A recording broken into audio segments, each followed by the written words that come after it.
بسم الله والصلاة والسلام على رسول الله صلى الله عليه وسلم.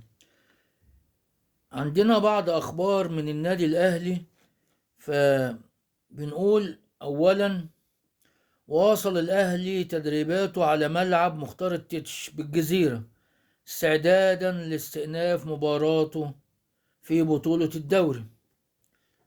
إيه هي مباراة الأهلي اللي هيلعبها في بطولة الدوري؟ حيث يلتقي الأهلي أمام البنك الأهلي يوم الأحد القادم إن شاء الله، اللي هو 1 ديسمبر، في تمام 5 مساء الساعة 5 بالليل، ضمن مباريات الأسبوع الرابع للدوري الممتاز. دي أول حاجة. الخبر التاني يخص وسام أبو علي. من أخباره إن وسام أبو علي بيواصل تنفيذ برنامج العلاج الطبيعي والتأهيل وتدريبات بدنية خاصة، تدريبات خاصة وتدريبات إضافية للعودة للمشاركة بشكل طبيعي في المباريات بعد انتهاء البرنامج والتأهيل على خير، ويرجع بالسلامة إن شاء الله. طبعا عارفين إن وسام أبو علي غاب عن مباراة الاتحاد السكندري اللي الأهلي تعادل فيها 1-1 في الدوري في الجولة الثالثة. كذلك غاب عن مباراة استاد أبيجان في دوري المجموعات اللي الأهلي فاز فيها 4-2.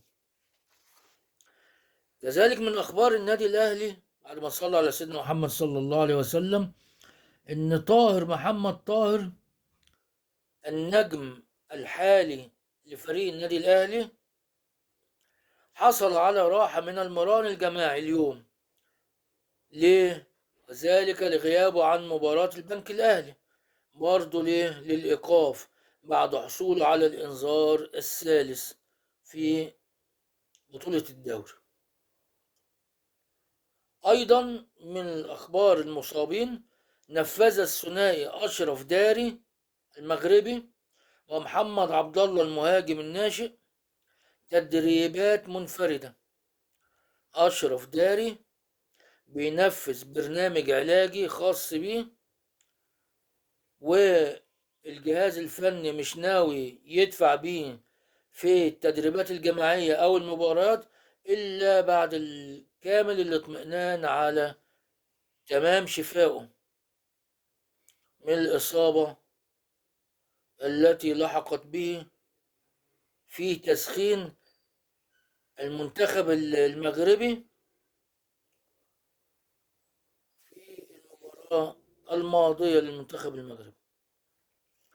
أيضا أدى حراس الأهلي الأربعة، حراس المرمى محمد الشناوي ومصطفى شوبير وحمزة علاء ومصطفى مخلوف، أدوا تدريبات قوية تحت إشراف مدرب حراس المرمى ميشيل يانكون. يعني الأربع حراس ما شاء الله في حالة بدنية وفنية ممتازة، وأي واحد فيهم هيحرس مرمى الأهلي هيسد إن شاء الله. كذلك بقية اللعيبة أدوا فقرات بدنية متنوعة لمدة نصف ساعة اليوم قبل الانتقال إلى تنفيذ الجوانب الخططية التي اشتملت على تدريبات تخصصية وتقسيمة قوية بمشاركة جميع اللاعبين. يعني جميع اللاعبين في حالة بدنية وفنية ممتازة، ما عدا اللي احنا اتكلمنا عنهم اللي هو محمد طاهر لا يغيب لحصوله على الإنذار الثالث، وكذلك وسام أبو علي وأشرف داري المغربي ومحمد عبد الله المهاجم الصاعد. دي كانت أخبارنا عن النادي الأهلي، وإن شاء الله لما تكون في أخبار جديدة عن النادي الأهلي نتقابل بإذن الله، وإلى لقاء آخر نقول السلام عليكم.